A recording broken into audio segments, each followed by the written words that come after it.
नमस्कार, मैं किशोर मकवाना। आज हम इस वीडियो में कुंडलिनी शक्ति क्या है और उसका स्थान हमारे शरीर में कहाँ है और वो हमारे शरीर में क्या कार्य करती है, उसे विस्तार से जानते हैं। ये वीडियो आप पूरा देखें। अगर आपको ये वीडियो अच्छा लगे तो इसे लाइक, शेयर, कमेंट और सब्सक्राइब जरूर करें। Thank you. अब हम आगे बढ़ते हैं। दिव्य माता कुंडलिनी मानव शरीर में गुप्त रहती विश्व शक्ति, आप ही काली, आदि शक्ति, राजराजेश्वरी, त्रिपुर सुंदरी, महालक्ष्मी और महासरस्वती हो। आपने ही सारे नाम और रूप धारण किया है। अतः ही प्राण, विद्युत शक्ति, बल, चुंबकत्व, आकर्षण और गुरुत्वाकर्षण के लिए इस जगत में प्रगटे हैं। सारा जगत आपके वृक्ष में रहता है। आपको करोड़ों प्रणाम। हे जगत माता, आप ही मुझे सुषुम्ना नाड़ी खोलकर एक के बाद एक चक्रों में होकर आपको सहस्त्रार चक्र पर ले जाने के लिए आपका और इनके द्वारा आपके स्वामी शिव में प्रवेश के लिए मुझे ले जाए। कुंडलिनी शक्ति आध्यात्मिक शक्ति के 6 केंद्र रूप चक्रों, सुप्त कुंडलिनी शक्ति को जागरूक करने की और मस्तक के ऊपर के भाग में सहस्त्रार चक्र में स्थित उनके स्वामी रूप शिव के साथ मिलन का जो विचार करते हैं वो कुंडलिनी योग है। वे एक चौक्कस शास्त्र है और वे लय योग से भी जाना जाता है। कुंडलिनी शक्ति मस्तक की ओर उद्गमन करती है, उसी से चक्रों का भेदन होता है। कुंडल यानी राउंड राउंड। कुंडलिनी शक्ति का आकार राउंड सर्प जैसा है, ऐसे उनका नाम कुंडलिनी शक्ति है।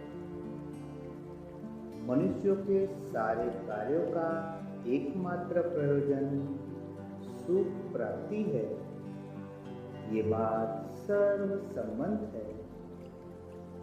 उसी के लिए मनुष्यों का सर्वोच्च और परम ध्येय वे शाश्वत आनंद, अभंग, परम सुख प्राप्त करना ही चाहिए। ये सुख अपने आत्मा में ही प्राप्त किया जाता है। उसी के लिए ये शाश्वत सुख प्राप्त करने के लिए अंदर खोज करें। मात्र मनुष्यों में ही विचार शक्ति है।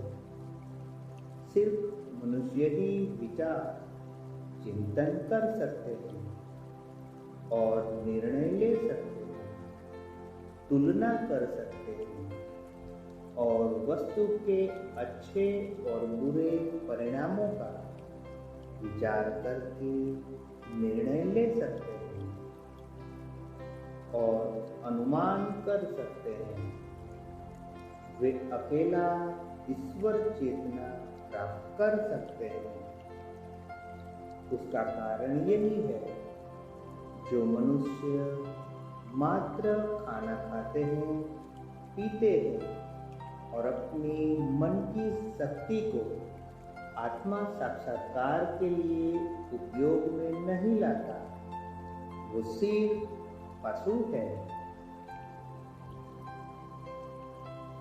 हे दुनियादारी के मग्न इंसान, अज्ञान निद्रा में से जागो, आपकी आंखें खोलो, आत्मज्ञान के लिए जागो, आध्यात्मिक साधना करो, समाधि प्राप्त करो, अपने आप को आत्मा में मग्न करो।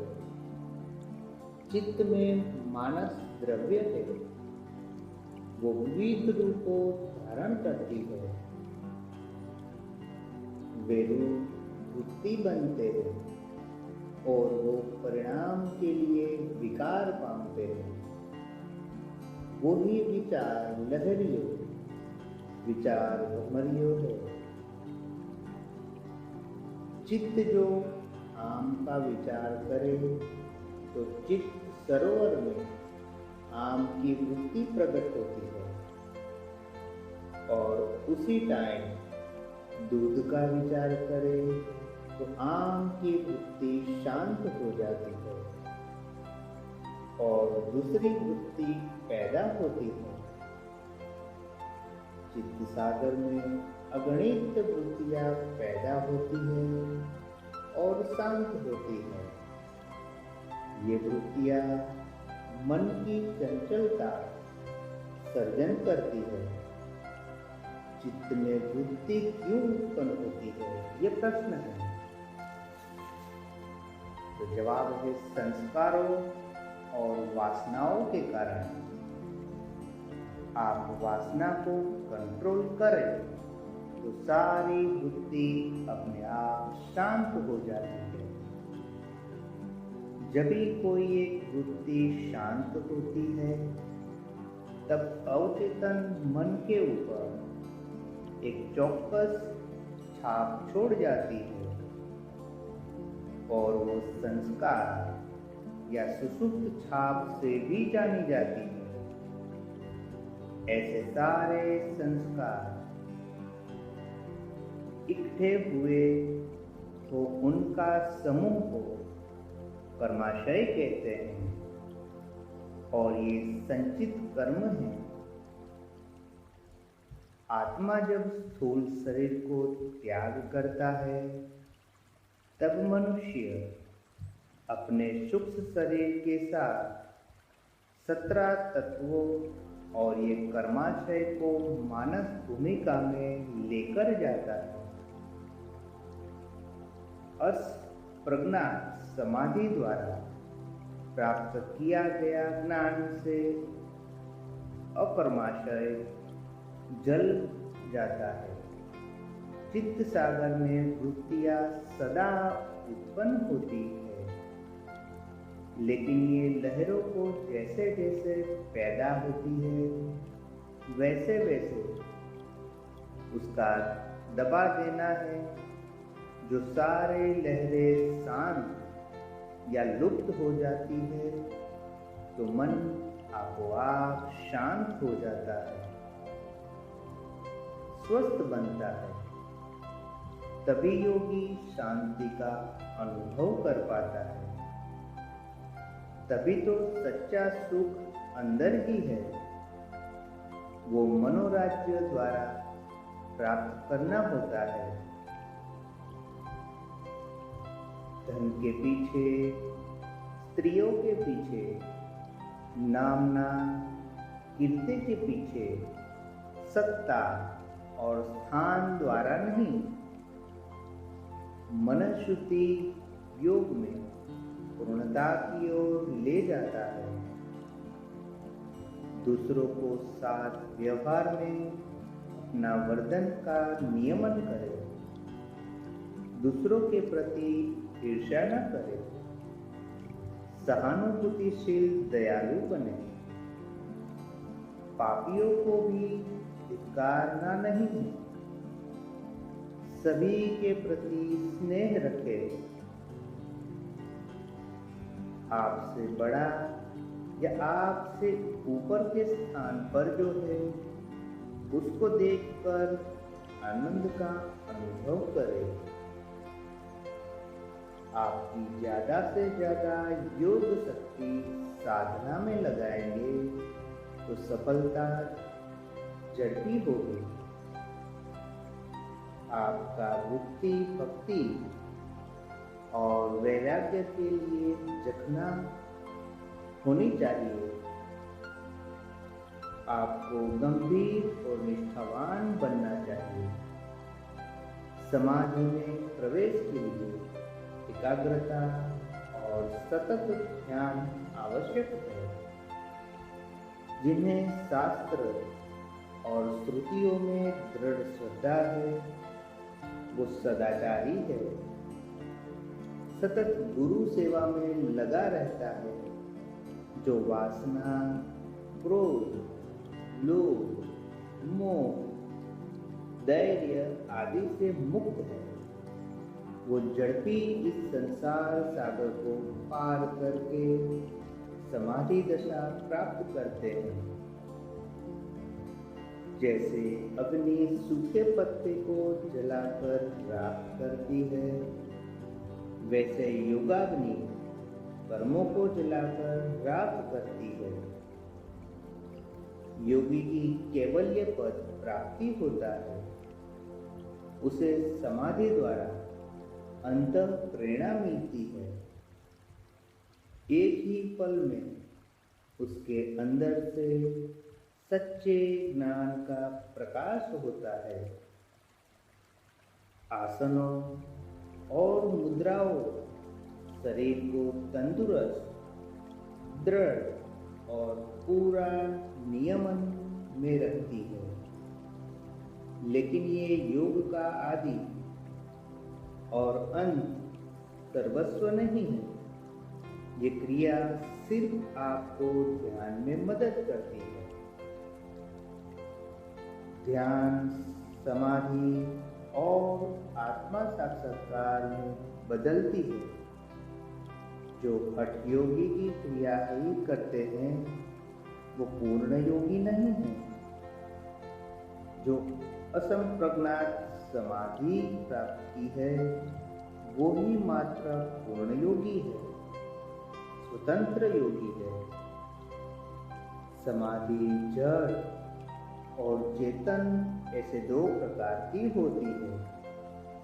खेचरी मुद्रा का अभ्यास से कोई हठ योगी महीनों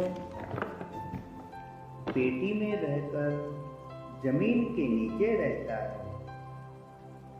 लेकिन इस प्रकार की समाधि में कोई उच्च या अति प्रकृत ज्ञान नहीं होता। ये जड़ समाधि है। चेतन समाधि में पूरी सभानता रहती है। वहां से ऊपर उठा हुआ योगी अतीन्द्रिय ज्ञान के साथ ऊपर उठता है। जब मनुष्य योगिक क्रियाओं का अभ्यास करते हैं तब उसको अपने आप विविध सिद्धियां प्राप्त होती हैं और ये सिद्धियां साक्षात्कार के मार्ग में बाधा रूप है।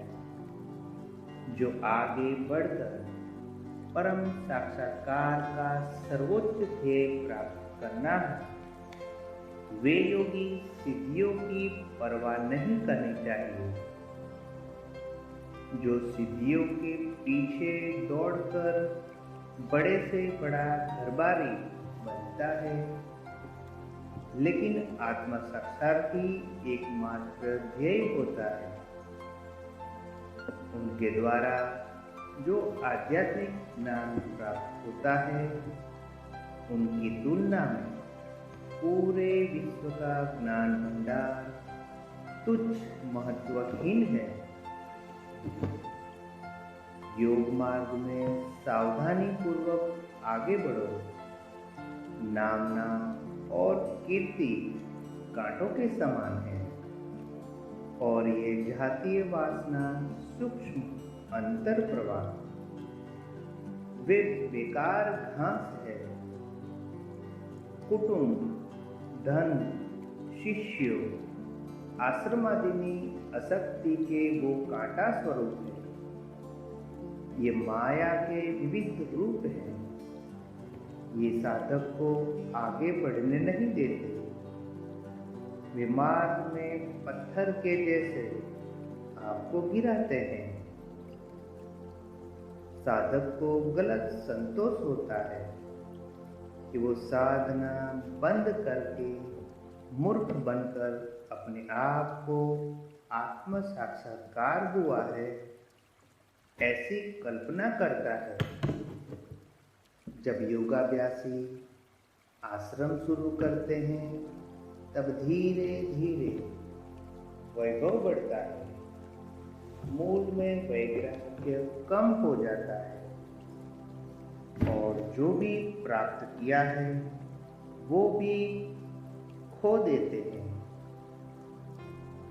और उनको खुद का पतन का भी ध्यान नहीं रहता। सन्यासी के वेश में होते हुए भी वो गरबारी ही रह जाता है। साधक सावधान, मैं आपको गंभीरतापूर्वक चेतावनी देता हूं कि आश्रम कभी न बांधे। एकांत ध्यान, भक्ति, ध्येय प्राप्ति के लिए आगे बढ़ो और जब तक साक्षात्कार प्राप्त न हो तब तक साधना और वैराग्य का त्याग न करें। नामना, कीर्ति और सिद्धि चक्र में उसके न फंसे। निर्विकल्प दशा वो अति चैतसिक अवस्था है। तब सारी मानसिक प्रवृत्ति बंद हो जाती है। बुद्धि और दशेंद्रियों की प्रवृत्ति बंद हो जाती है और साधक आत्मा में स्थिर होता है। तब कर्ता और कर्म, ज्ञाता और ज्ञेय के बीच भेद नहीं रहता। जगत और द्वंद्वों से मुक्त है। ये सारी सापेक्षा परिस्थिति है। साधक को आत्मज्ञान, परम शांति और अवर्णीय आनंद प्राप्ति होती है। इसे योगारूढ़ दशा की भी कहते हैं। जब कुंडलिनी को सहस्त्रा पर ले जाते हैं और वो शिव के साथ संयुक्त होती है तब पूर्ण समाधि शुरू होती है। जो भी अभ्यासी अमरता का अमृत पीता है वो अपने ध्येय तक पहुंच ही जाता है। तब माता कुंडलिनी ने अपना कार्य पूर्ण किया होता है। माता कुंडलिनी की जय हो। आप सभी को माता कुंडलिनी का आशीर्वाद प्राप्त हो। ओम शांति शांति शांति। Thank you.